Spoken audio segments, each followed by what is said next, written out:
Hello, everyone. I want to share my findings of a few recent experiences that I had and use them as examples to express my insights of how certain mechanisms in the astral and in our consciousness work. Just before I do, welcome to Yinzi and Ayad for joining on Patreon. I hope you enjoy the Discord group and our spiritual discussions on all these non physical topics. So, the first experience I want to share that I had is quite simple but deeply enjoyable, and that's visiting space and our solar system. This is somewhat a relevant discussion with organizations like NASA and SpaceX making certain progressions lately, such as the new James Webb Telescope. We were talking about this on the Patreon Discord group the other day, and often when I hear of humanity's efforts to explore the vast unknown of space, I am, of course, interested, but also somewhat saddened by the fact that humanity does not know they can explore space safely and more intimately than they can physically, spending all their time and efforts externally. And of course, what's even worse is we give in to this whole narrative of watching TV and praising these astronauts doing, going to great lengths to fulfill their training, to go out into space. And we say to ourselves, we can't do that because being an astronaut is something way out of our usual dream of ourself, right? But in reality, through astral projection, this is a very easy and very simple thing to do, to visit space. It is our birthright to do so, actually. So humanity does not know that they can do this, and it is even actually more intimate to explore space during astral projection because in those moments you are in touch with the astral counterpart of space, the fifth dimensional counterpart of it, not just the physical third dimensional aspect that astronauts go out and see. In those moments of visiting space astrally, you are space. You feel space and understand it from within, from your being. You are not just a visitor, but you are there, uniting with it. And truly, this is how it can feel when you have an out of body experience and go beyond Earth's atmosphere. It sounds perhaps far fetched or difficult to do, but in practice, if you do it yourself, you will feel the experience. And recently, I myself was simply hovering above Earth, seeing the expanse of the stars above and this beautiful blue planet below, which we call home. This is always a moving and transformative experience and a very beautiful memory to hold with you. As I speak about it now, I can see and feel that experience that I had and always recall it to keep in mind the greater whole, especially in times of when I'm struggling in my life. And similarly, lately in physical life, I have been managing a lot of stress, dealing with problems at work, and now moving from South Korea to Ireland. And so I've not wanted to actually go on many deep explorations out of body lately, and I've not held any specific intention to achieve anything in the astral. And so finding myself flying above the earth, I simply bathed in the beauty of our planet in a peaceful sort of meditation, which can really put one's life into perspective if you pay attention there. And if you do pay attention, there is this certain quality in space that you may notice. It's known by many names. I personally know it most commonly as Akash. This Akash is something you sense when you're in the astral, particularly if you're in space. Just as there are the four elements in nature: fire, water, earth, air, there is also the fifth one, Akash, from where all elements derive. And so, floating here in the ecstasy and love for our earth, I also contemplated and acutely understood that it is our consciousness which keeps us on the ground here on earth. And so, in order for us to travel beyond Earth in our astral body, one needs a certain level of detachment, especially from that which we call the collective consciousness. So, it's this which anchors us into this dimension of consciousness, you could say. So, you know, in order to travel into space, it isn't just a matter of forcing yourself up to fly like a rocket. As you go up in your astral body or as you ascend, you'll encounter certain new energy fields. Not all the time, but this is quite common. And if you can't resonate or handle those kind of new energies of space, some may call them alien energies, maybe. Uh, or perhaps you become fearful or overwhelmed. Maybe you don't like heights or something like that. Any kind of dimensional thinking that keeps us on this earth like way of thinking, right? So if you go into any kind of or type of that thinking, then you usually won't be able to continue your ascent. Something might happen. You might bump into an imaginary wall, or you will just end up back on Earth somewhere where you feel safer. So, this is why the term cosmic consciousness is often used, because we need to expand our reach of awareness, our reach of intelligence beyond just the minute and extremely narrow reality of Earth. If we can expand beyond that, once you expand your understanding beyond Earth consciousness, you can actually travel beyond Earth in the astral body too. This is something very profound to understand in practice directly. I think some people who feel very disconnected from society and like very phantasmal stories and that type of spirituality, interested in other races in the universe, usually have a better time with this. But for some people who are very earthbound, so to speak, they find this more difficult. Those who don't dream or wonder about what's in space, and they don't really believe in aliens and whatnot. So that's a whole different episode, though, of course.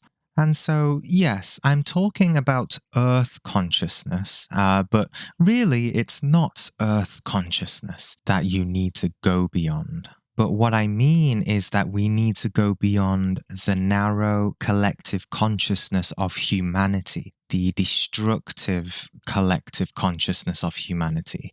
I'm not saying that it's bad in itself, but much of what collective consciousness has is extremely volatile and destructive, really. This is where most of us are trapped in this essentially what is a collective shared psychosis or hypnosis of our race.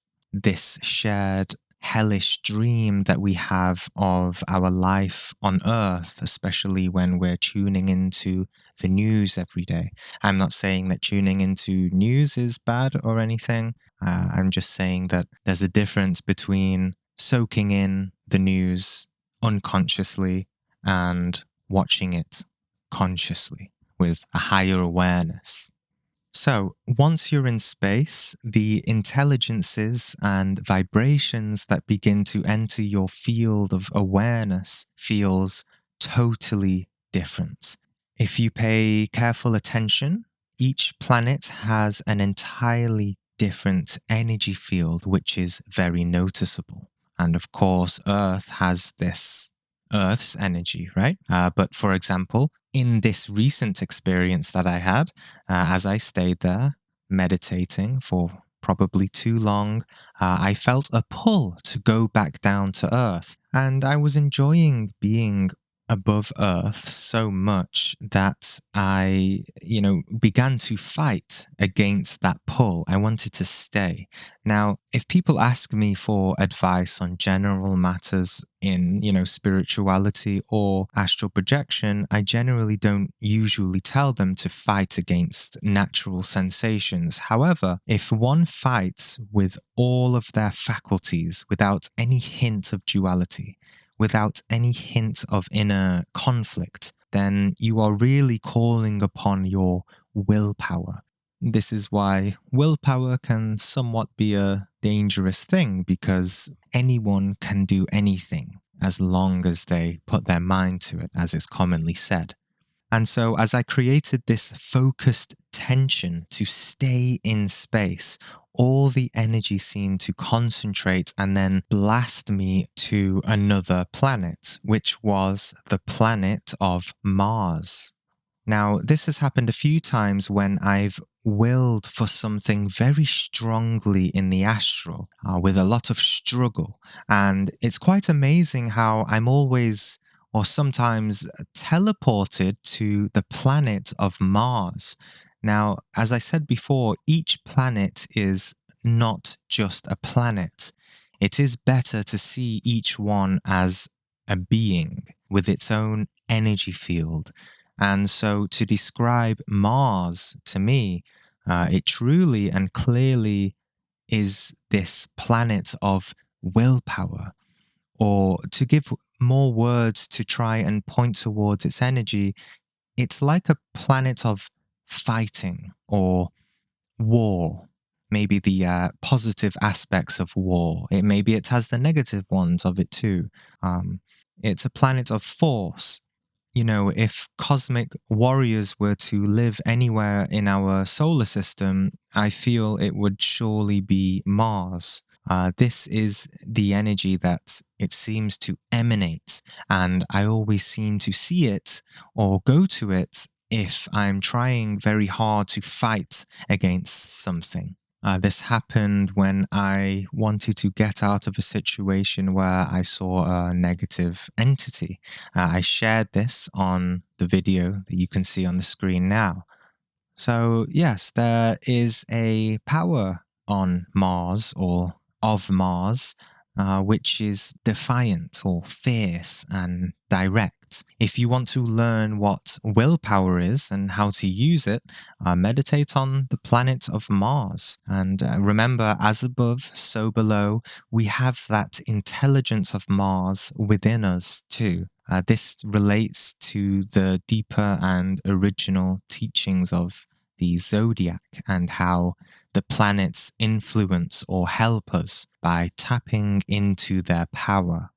So, I thought I'd just share another reason why astral travel is so wonderful. Going into space is one of my favorite things to do. I don't often do it, but when I do, it's always a deeply joyful experience. Instead of watching astronauts and looking at telescope pictures, anyone can go to space directly and not just go there, but also comprehend what we see at a very direct and intimate level.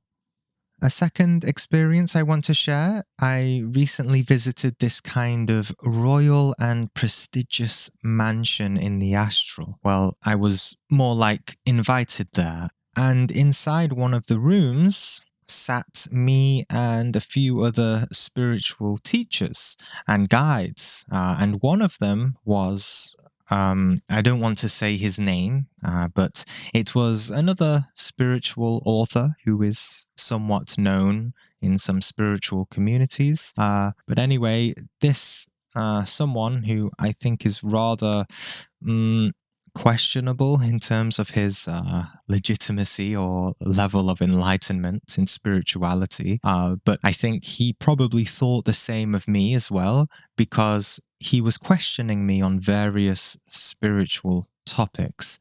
But he was questioning me on the level of intellect. I mean, he was being very skeptical, always frowning. And you know, when someone has already seemed to have made their mind up about you before really hearing you out, he just seemed to have some prejudgments about me. But anyway, I just smiled and politely answered his questions, although by the look on his face, he didn't seem to understand my insights. So I'm sharing this experience with you because what was in that room were five large framed paintings. Each painting was a kind of abstract picture of space clouds and supernovas and nebulas and such. They were really beautiful to look at. They were featured on a wall with a large semicircle sofa facing them, which we were all sat on. Now, a question that this person asked me was how I interpret one of the pictures. And so, as I looked at one of the pictures that he was pointing towards on the far right, I saw this red and orange colored supernova space cloud in the depths of somewhere in the galaxy. And as I continued to look, I actually entered the scene of this painting. And it turned into this truly vivid and alive dimensional world where I was literally in space, seeing the power and magnitude of this enormous nebula moving and spinning. I could feel its electricity emanating around me. What was even more peculiar was that I was still sat on the sofa at the same time, and I could easily shift my focus from being on the sofa with those people or being within this immersive painting at will. Whenever I wanted, or simultaneously. A very strange sensation. I could tune out of each one if I wanted to. So I became sharply aware of both myself on the sofa, but also being within the scene of this picture. And so he's asked this question to me, right? But I can't exactly remember what I said because this was really a moment of spontaneous inspiration coming to these epiphanies while I'm in this all encompassing experience. So, as I was having this sort of picture painting vision, I described to him something like, the movement of life only begins when we are totally surrendered to the power of being grounded to our experience from moment to moment. And the magnitude of this force to which we can progress in life, which we can give to ourselves, determines how much we can handle. That magnitude of that force of how much we can surrender to being grounded to our experience. I know that sounds very abstract. Perhaps it resonates with you, perhaps not. But the scene was abstract in itself. So it really made sense to me when I was looking at it. Absolutely. I had no doubt in my mind about what I was saying at the time. You really have to be in that dimension of consciousness. It's like that painting was a portal to a dimension of consciousness. If I was an artist, I'd try to draw it for you. It was this vividly red and orange space cloud, electrifying with power. I also thought that this is what our chakras could look like on a microcosmic to macrocosmic level, because truly I was the size of an ant compared to this enormous, huge space cloud, which seemed to be the size of the earth or something. Anyway, the person who was asking me the question looked confused as ever, but the others in the room were knowingly smiling at me, which made me feel like I wasn't totally losing it. So I wanted to share this experience because I think the fact that paintings or pictures like these can be really interesting. and how we can use these windows or doors or paintings as portals to consciousness. In many ways, in the physical, artists have their canvas and they draw, and people go to museums and appreciate them. And in a way, people do that. In physical life, people look at a painting, and if they're able to sense it properly, they can connect to the level of consciousness, the dimension of consciousness of the artist, and they can sense where the artist was coming from.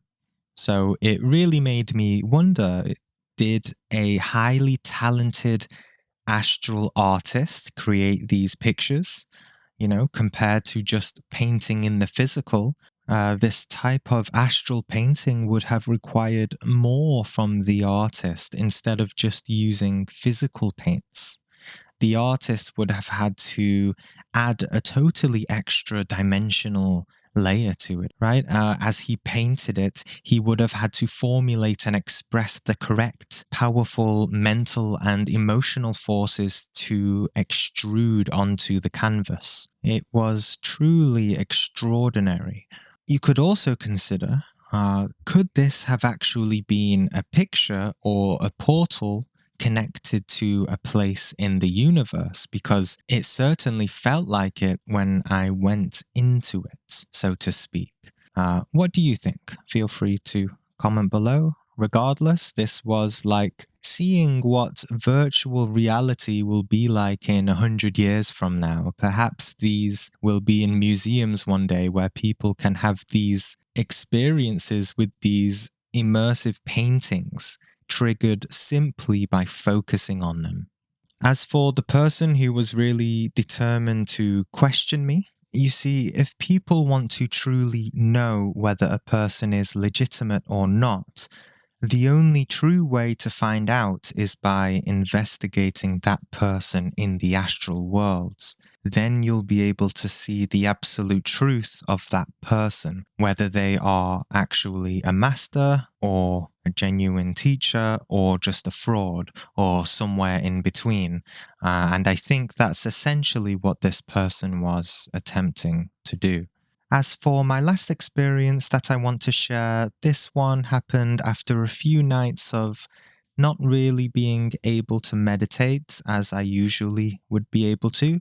As I've said, my current life situation has been rather challenging, and one night as I came out of body, I immediately went to some snowy country. I was quite excited to be in the astral once again, and I was just about to go and do something when I looked up at the most magnificent sight of Aurora Borealis, the northern lights.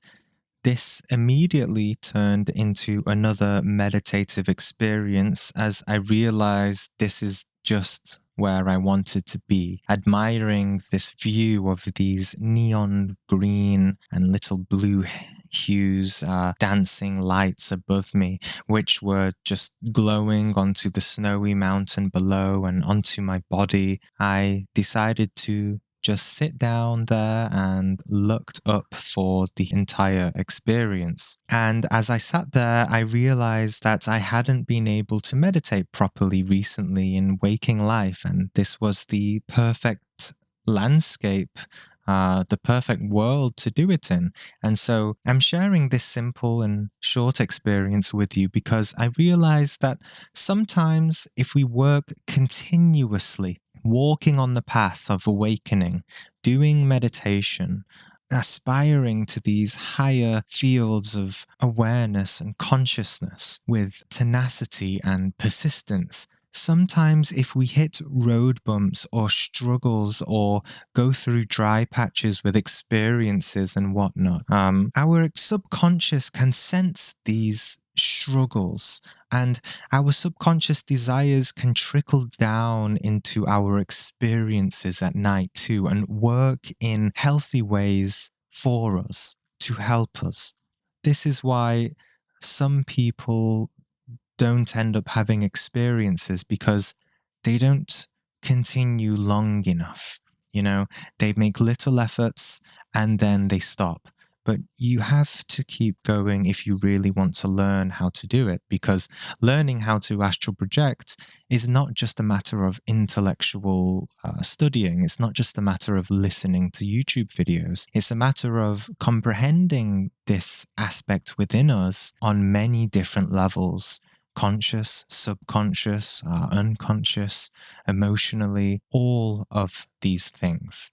And so, of course, in this personal example, I've been having a desire to get my meditation practice back on track so much that my subconscious mind, or you could even say higher mind or higher self, helped me out with that experience, providing me with some inspiration to continue and get through my personal challenges. So, this is a very simple and beautiful reason why we should never give up, no matter how hard the path may be.